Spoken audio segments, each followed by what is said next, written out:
Hey guys, it's Carla. I am here again in my kitchen for another episode of That Sounds So Good, the book that is also me making recipes from the book on YouTube. Today, I'm going to show you how to make roasted poultry and garlic stock. This is a stock that is delicious enough to eat on its own. So I included the stock in an actual recipe chapter, but I don't want to just show you a stock recipe today. So once you have stock in the house, the real beauty is all the things you can make with it. So I'm going to show you not one, not two, but 3 different ways to use the stock to make light lunches, yummy dinners that are just delicious and fast and easy and nutritious. All right, so I have about 4 pounds of chicken wings and a turkey leg. In the recipe, it calls for any combination of like chicken wings, turkey wings, legs and wings, just legs. Who knows what you have? You just need 4 pounds. And wings in particular have like an amazing ratio of skin to meat. So you get a lot of richness. You do get a certain amount of fat, but there's also a lot of collagen, which makes for like a richer, stickier, honestly more nutritious stock in the end. My oven's at 425. I'm going to drizzle this meat with a little bit of oil. I've also got 2 whole garlic cloves. So the garlic is part of the recipe title, and that's because I want this to roast alongside the turkey and the chicken, and it's going to deepen its flavor and get really roasty and delicious. I'm going to lightly salt because this is a stock that won't be reduced later. A lot of light chicken stocks, light poultry stock are meant to be put into other dishes like braises and soups and sauces where they're going to reduce by like half or 2/3. And at that point, they could become too salty. This stock is going to be great right out of the gates. So a little bit of salt is just gonna make it taste better. This is awesome. This looks great. And now it's going into that hot oven.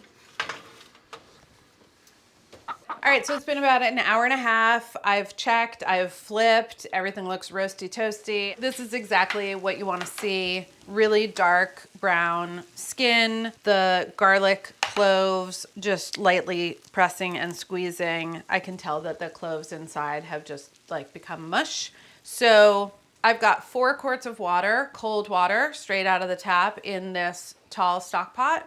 And I'm just gonna transfer the roasted bones in here along with a few aromatics for flavor. Now, the garlic cloves, even though I roasted them whole, at this point I wanna break them open so that it's easier for all of the flavor that has developed inside of this little package to come outside, just exposing some of the cloves and kind of separating them a bit. It's just going in. I've also got a handful of parsley, 2 bay leaves, and I've got a tablespoon of black peppercorns. Gonna just go ahead and dump those in. Okay, now I've got this amazing sheet pan that's got things that stuck, roasty bits, a lot of brown, beautiful fat and juices that came out and caramelized. I wanna get this deglazed so that everything off of this pan ends up in this stock pot. So I'm just gonna move this onto a burner. Take an extra little splash of plain water. So as soon as it heats up over here, it's gonna start to dissolve those sticky, hard brown bits.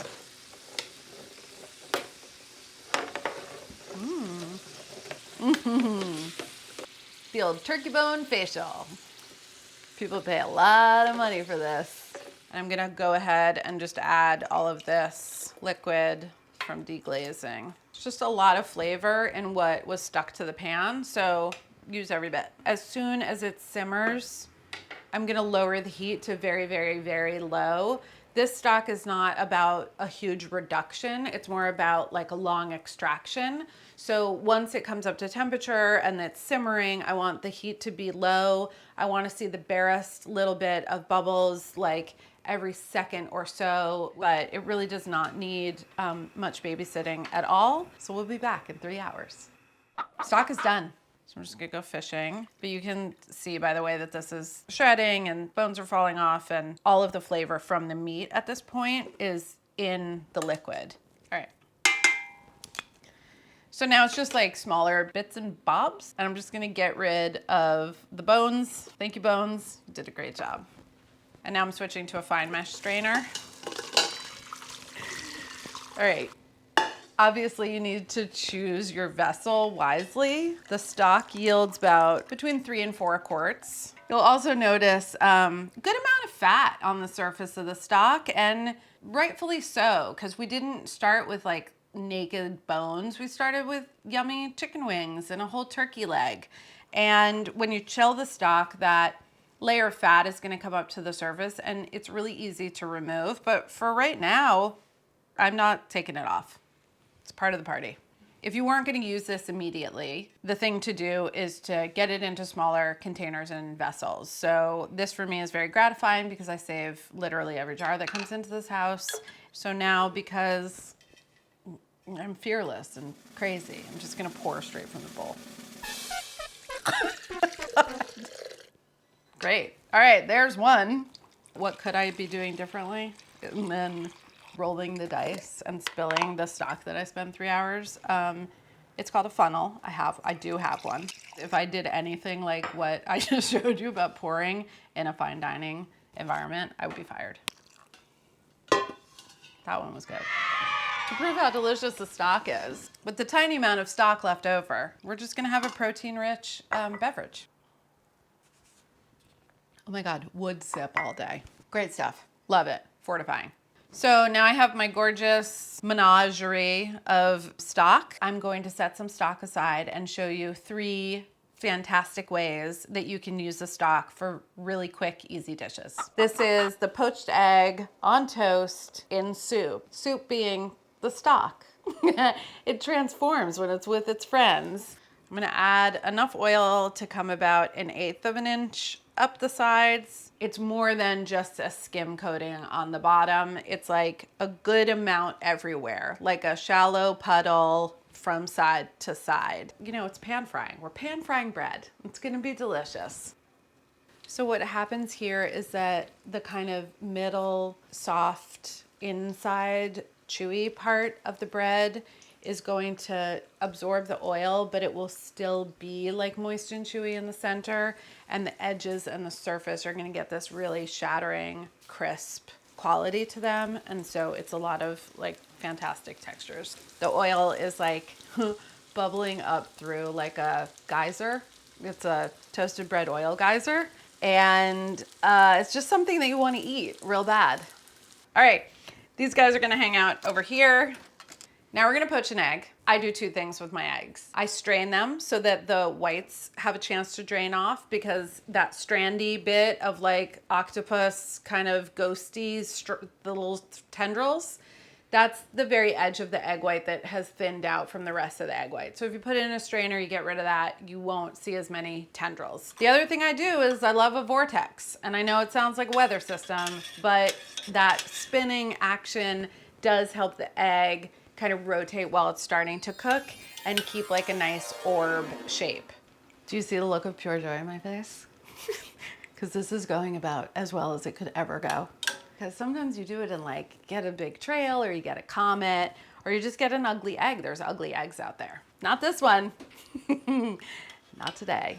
Gorgeous, fabulous. I don't know how long it's been, but it's time. So I'm pressing on the yolk, and it's like baby's bottom. So I'm gonna put Carol's fried bread down, a little bit of flaky salt, little peps. If you wanted to, you could rub the bread with a little raw garlic. And even though I took great care to make a nice crispy piece of bread, there is a lot of beauty in crispy gone soggy. So getting some of the bread covered by the stock is fine. I mean, a really perfect egg. Like, wow. And I'm gonna season the egg itself. Flaky salt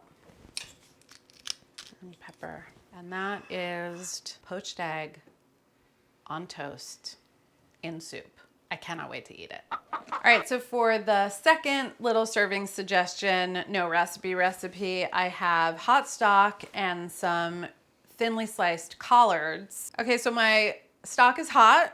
I'm gonna add the greens, and you know how like greens, they just wilt down so much and then they release their liquid. So all of that is gonna happen right into the stock. So any green that you like to eat, you could do this way.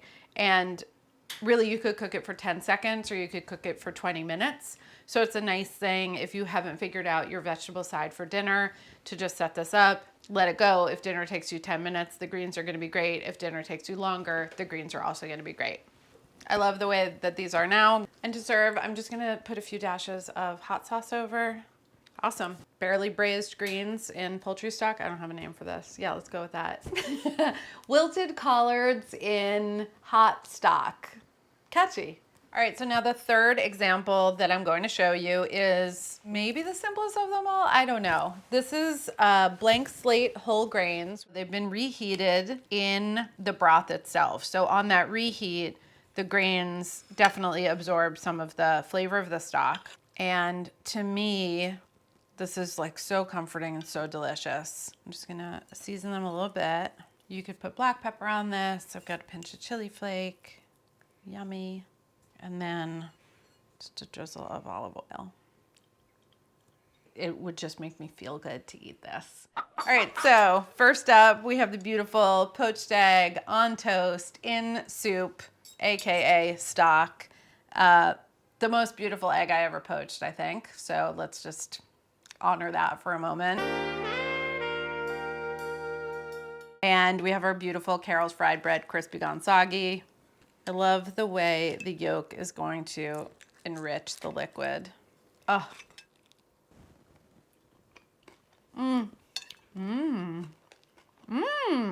That toasty olive oil flavor in the bread and what's happening between that and the roasted flavors of the stock. Yum. Now I have my wilted collards in stock with hot sauce.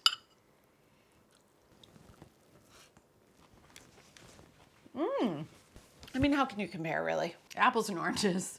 They're both really good. Love you, you're great. Okay, brothy grains. Oh yeah, texturally, just a little chewy guys, and the delicious and the great olive oil flavor, chili flake. Wow, it's tough. This is tough, guys. Do I have to choose? It's not fair.